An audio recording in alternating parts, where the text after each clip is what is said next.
एक बहुत ही शानदार दिन स्पेशली पाकिस्तान क्रिकेट फैंस के लिए, क्योंकि एक तरफ पाकिस्तान इतनी जबरदस्त क्रिकेट खेल रहा था और दूसरी तरफ इंडिया की धुर लग रही थी इंग्लैंड की जानिब से।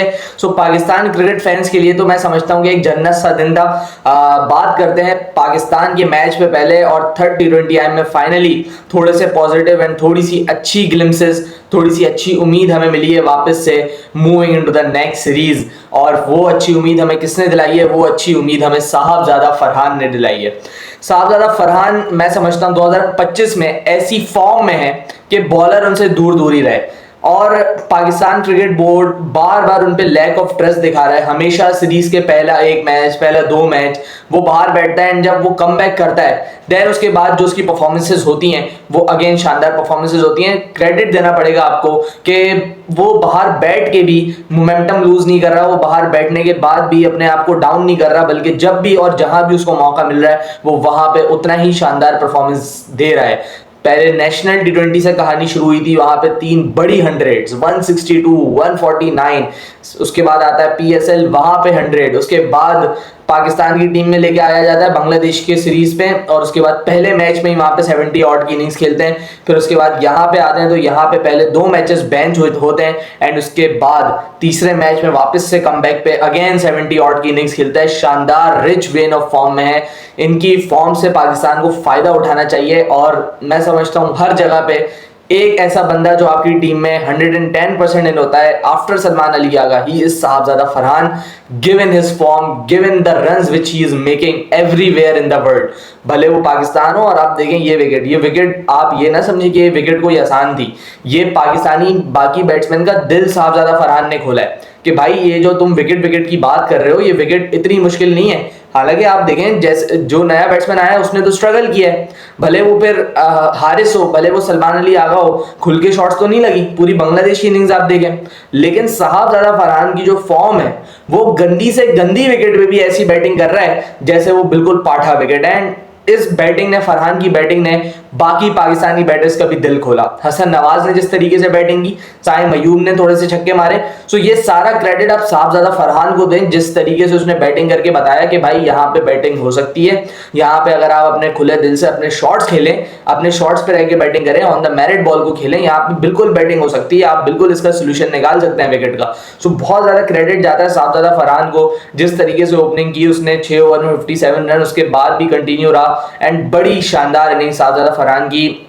देख के खुशी होती है जब कोई प्लेयर जो कि 7-8 साल आपकी डोमेस्टिक क्रिकेट को दे, हर साल वहां पे टॉप करे, एंड देन फाइनली उसकी मेहनत पे ऑफ हो एट इंटरनेशनल लेवल, उससे परफॉर्मेंसेस निकलना शुरू हो जाए। सो ये बहुत खुशी की बात होती है एज अ क्रिकेट फैन, क्योंकि हमें पता है कि जो डोमेस्टिक प्लेयर्स होते हैं ये कितना इनपुट देते हैं, कितनी मेहनत करते हैं साल साल, and their bread and butter is cricket. तो आप हमेशा यही उम्मीद करते हो जो डोमेस्टिक में परफॉर्म करे वो इवेंचुअली पाकिस्तान या अपनी रिस्पेक्टिव नेशंस की टीम में भी आके ऐसे ही परफॉर्म करे। And finally Sahibzada Farhan is getting in his groove in international cricket. एक 74 वहां पे भी लगा, ये एक और आ गया, एंड मैं यही उम्मीद करूंगा वेस्ट इंडीज में even more better batting tracks होंगे, सो वहां पे जाके अच्छी परफॉर्मेंसेस आए इनकी। 3 T20 खेले जाएंगे पाकिस्तान के वेस्ट इंडीज में, उसके लिए अलग से वीडियो पाइपलाइन है, अभी कल के दिन इंशाल्लाह वो रिलीज होगी। सो उसमें मैं आपको बताऊंगा कि वेस्ट इंडीज और पाकिस्तान क्रिकेट बोर्ड के दरमियान क्या कम्युनिकेशन हुई है, क्या अब सीरीज का बन रहा है। सो वहां पे देखेंगे तो 3 T20 है वहां पे फ्लोरिडा में है, जो कि बड़ी अच्छी बैटिंग कंडीशंस ऑफर करते हैं, एंड साहबजादा फरहान को वहां पे मैं देख रहा हूं कि वो वहां पे बड़े रन स्कोर कर सकता है, एंड मेरे ख्याल से पाकिस्तान को ट्रस्ट शो करना चाहिए, साहबजादा को टीम में इंडक्ट करना चाहिए। और आगे बढ़ते हैं, मोहम्मद हारिस बहुत ज्यादा रस्टी लगे, मेरे ख्याल से he tried to carry on with the momentum, लेकिन जिस तरीके की बैटिंग साहबजादा कर रहा था, आई थिंक उस मोमेंट पे जरूरत ये थी कि अगर आप इन हुए हो तो आप सिर्फ और सिर्फ सिंगल लेके इधर उधर देते रहो साहबजादा फरहान को। लेकिन मोहम्मद हारिस ने पहली बॉल से ही आते ही पार्टी को ज्वाइन करने की कोशिश की, बाउंड्रीज देने की कोशिश की, जिसकी वजह से आप इवेंचुअली देखेंगे साहबजादा फरहान का भी मोमेंटम तोड़ा। साहबजादा फरहान जब भी कोई भी बैट्समैन, भले कोई भी बैट्समैन हो, वो ऐसी फॉर्म में हो जो बॉल इतना बड़ा देख रहा हो, उसको कभी भी आप ज्यादा देर तक ऑन नॉन स्ट्राइकर एंड नहीं रखते हैं, ये क्रिकेट का उसूल है, क्योंकि cricket is a game of momentum. और मैं हमेशा ये बात करता हूं कि जहां पे जिस बैट्समैन के साथ जिस बैट्समैन का दिल इतना बड़ा हुआ होता है, आपकी टीम के लिए फायदा है कि आप उसको सिंगल खिलाएं, एंड जब वो स्ट्राइक पे रहता है जितना ज्यादा, उतना आपकी टीम को बेनिफिट होता है। लेकिन हारिस की बार बार शॉटें मारने की वजह से काफी सारी बॉल्स डॉट हुई, उसके बाद वो मोमेंटम ब्रेक हुआ एंड साबजादा फरहान भी उसी चक्कर में आउट हुआ, एंड देन हारिस खुद भी बड़ी रस्टी इनिंग्स, और ये सीरीज काफी अच्छी नहीं रही हारिस के लिए। हालांकि last match of the Pakistan series which held in Pakistan, वहां पे सेंचुरियन था हारिस। सो मैं समझता हूं कि Haris really needs to rethink, and मैं ये भी समझता हूं कि हारिस एज अ बैटर जब पावर प्ले में खेलता है सो ही इज मोर इफेक्टिव, लेकिन जब भी हमेशा आप देखें, नोट करें, पावर प्ले के बाद आके बैटिंग करेंगे so he is a different Haris. So Pakistan को भी रियलाइज करना चाहिए इन चीज़ों को, एंड उसको कंडीशंस के हिसाब से यूज़ करें, भले एज एन ओपनर, भले एज एन वन डाउन, लेकिन the effect which he has in power play, उतना इफेक्ट शायद पावर प्ले के बाद नहीं है, एंड मोस्ट प्रोबेबली हम सब इस बात से अग्री करेंगे। हसन नवाज उसके बाद आते हैं एंड शानदार कैमियो खेलते हैं।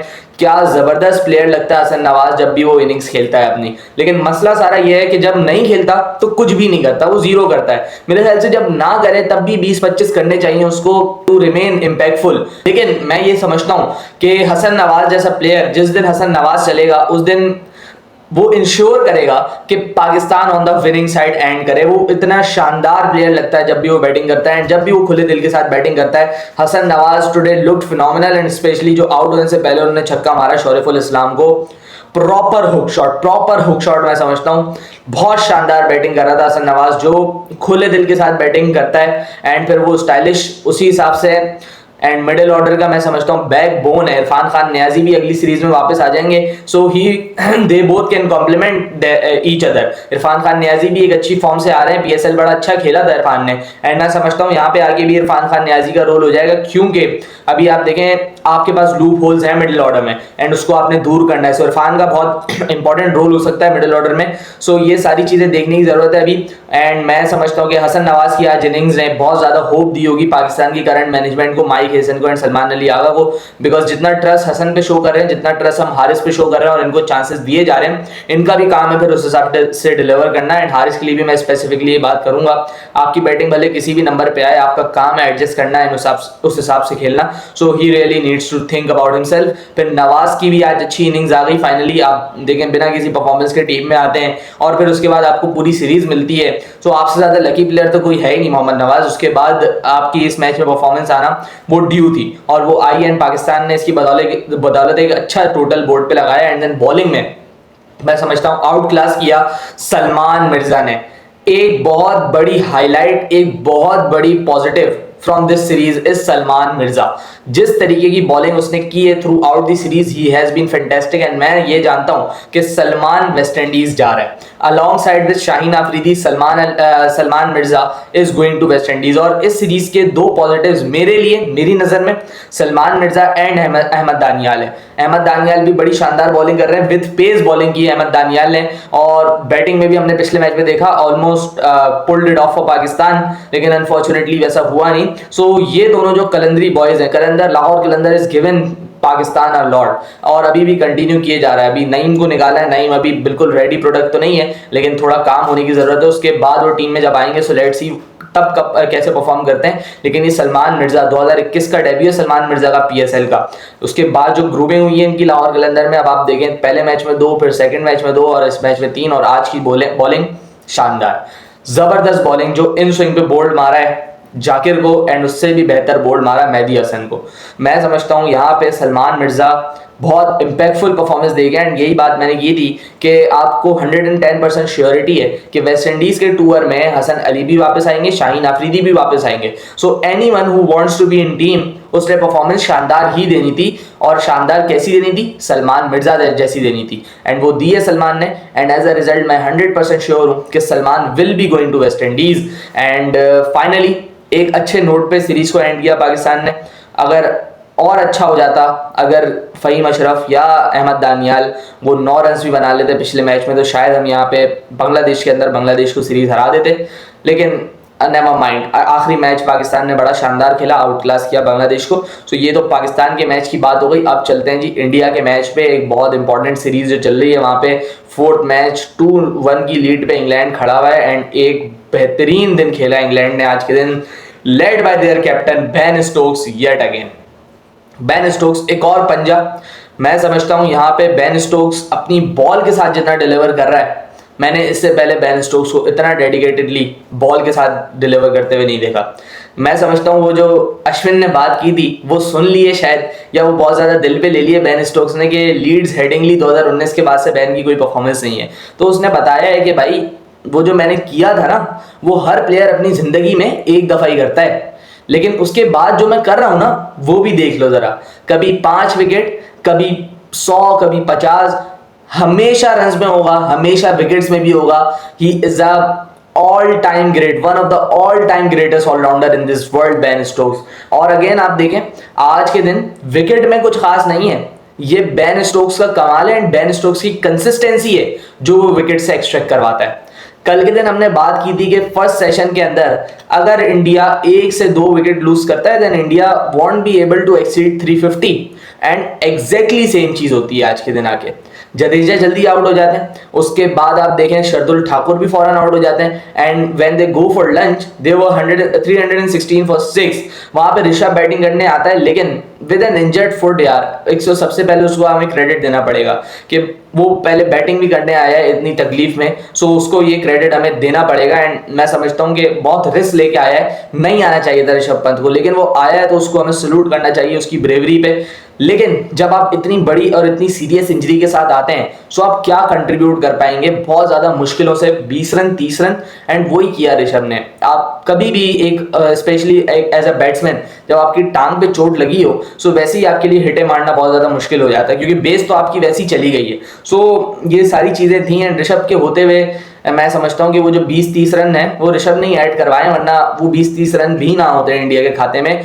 बहुत शानदार स्पेल बेन स्टोक्स की जानिब से एंड कॉम्प्लीमेंट उनको हर बॉलर ने किया है आज के दिन। आज की सुबह से जिस तरीके से इंग्लैंड लगा हुआ था, इंग्लैंड न्यू के अगर हम लोग यहाँ पे जल्दी आउट करते हैं तो हम जल्दी इनकी टेल में भी घुस जाएंगे एंड इनको फारिग जल्दी कर देंगे, एंड जिसकी वजह से बहुत जान लगा के बहुत दम लगा के पहले 2 घंटे बॉलिंग हुई है, उसकी वजह से आप देखें कि 355 इंडिया ऑल आउट, और एक लेवरेज मिल गया अब इंग्लैंड को कि वो जाके अपनी बैटिंग करें, क्योंकि momentum was already with England. वहां पे जाते हैं वो फिर and Ben Duckett and Jack Crawley ऐसी पार्टनरशिप लगाते हैं जो शायद इंडिया को मैच में साइड कर दे। इतनी बड़ी ओपनिंग पार्टनरशिप जब आपकी लगती है and both were nearing hundreds, so वहां पे मैं समझता हूं कि इंडिया बहुत ज्यादा पीछे रह गया आज के दिन इस गेम में। और मैं डे 2 के एनालिसिस करूंगा प्रॉपर्ली तो मैं ये जान रहा हूं और हम सबको ये दिख रहा है कि England is way ahead in this test match. 358 run की लीड है एंड 225 इंग्लैंड कर चुका है only for the loss of 2। Joe root batting कर रहा है। अब इस मैच को वापसी लाने के लिए अब आपको एक्स्ट्रा ऑर्डिनरी बॉलिंग करनी पड़ेगी एंड सुबह के टाइम वो बॉलिंग करनी पड़ेगी। आज के दिन भी आप देखें जब इंडिया बॉलिंग करने के लिए आया तो धूप निकली, एंड जब धूप निकली तो कितना आसान हुआ Jack Crawley and Ben Duckett दोनों के लिए इस जैसी कंडीशंस में बैटिंग करना। जब भी धूप आएगी batting will be very very easy and that is for sure, और उसका पूरा फायदा उठाया Ben Duckett and Jack Crawley ने। आप देखें बुमराह के अलावा कोई और ऐसा बॉलर नहीं था जो कि विकेट लेने के करीब था। बुमराह अगेन एंड अगेन वो आउटसाइड एज के पास से निकला जा रहा था। Fortunate, very fortunate for Ben Duckett के उन्होंने एज नहीं किया बुमराह की बॉलिंग पे, लेकिन Bumrah was lethal yet again. आज विकेट नहीं ले पाए, सो आप देखें कितनी बड़ी पार्टनरशिप लगाने में कामयाब हो गया इंग्लैंड, एंड ये पार्टनरशिप मैं समझता हूं कि पिविटल है इंग्लैंड की जो पोजीशन है उसके लिए। एंड अगर यहाँ से इंग्लैंड कैरी करता है तो मेरे ख्याल से एक बहुत बड़ी फर्स्ट इनिंग लीड बनाने में कामयाब हो जाएगा, अगर तो इंडिया ने फॉरेन विकेट्स नहीं ली। यहाँ पे अब कैप्टनसी का खेल आएगा कि किस तरीके से इंडिया अप्रोच करता है टुमारोज डे। मैं समझता हूं अटैकिंग रहना चाहिए, जितनी जल्दी आप विकेट लोगे उतना आपको फायदा होगा। यहाँ पे आपके लिए विकेट लेना अट मोस्ट इंपॉर्टेंट है। अगर यहाँ पे पहले 1 घंटे में विकेट नहीं आई, मैं समझता हूँ ये जो विकेट है जिसपे आप खेल रहे हैं, जो पिच है, ये बिल्कुल फ्लैट हो जाएगा, एंड अगर वो हो गया देन आप देखें आपके लिए नो वे आउट हो जाएगा। अब इंग्लैंड की स्ट्रेटेजी इस टेस्ट मैच में क्या डिफरेंट है कि they are attacking Ravindra Jadeja. ये काम ऋषभ पंत कर रहा था, ये काम केएल राहुल कर रहा था कि जब भी शोएब बशीर आ रहा था तो वो लोग अटैक कर रहे थे। अब इससे होता क्या है कि जब भी आप स्पिनर को अटैक करते हैं तो वो जो एंड स्पिनर पकड़ता है वो वाली चीज तो वहां से खत्म हो जाती है, क्योंकि उस एंड से रन आना शुरू हो जाते हैं। एंड जब उस एंड से रन आते हैं, स्पिनर वाले एंड से रन आना शुरू हो जाते हैं, देन फास्ट बॉलर भी सेटल इन नहीं हो पाता। एंड यही चीज आज के दिन हम लोगों ने देखी इंडियन बॉलर के साथ, क्योंकि रविंद्र जडेजा भी रन दे रहे थे। अमूमन ऐसा है पहले 3 मैचेस में कि रविंद्र जडेजा ने बड़ी इकोनॉमिकल बॉलिंग की है, लेकिन आज के दिन रविंद्र जडेजा को चार्ज किया गया एंड उन्होंने रन दिए, जिसकी वजह से आप देखो कोई भी फास्ट बॉलर सेट इन नहीं लगा और रन्स बड़ी आसानी से लीक हुए हैं आज के दिन। So credit for to England कि जिस तरीके से डोमिनेटिंग डे खेला है। Ben Duckett and Jack Crawley शानदार batting performance, Jofra Archer and Ben Stokes शानदार बॉलिंग परफॉर्मेंस, टोटली डोमिनेट किया डे 2 को एट ओल्ड ट्रैफर्ड। एंड यहां से मैं समझता हूं कि England is way on top. देखते हैं कल के दिन क्या होता है। और कल के दिन हमारी वेस्ट इंडीज वाली वीडियो भी अलाइन है, जिसमें मैं आपको बताऊंगा कि Pakistan cricket board and West Indies cricket board के दरमियान क्या बात हुई है सीरीज के हवाले से। सो उस वीडियो में मिलते हैं, जब तक के लिए अपना ख्याल रखिएगा। अल्लाह हाफिज़।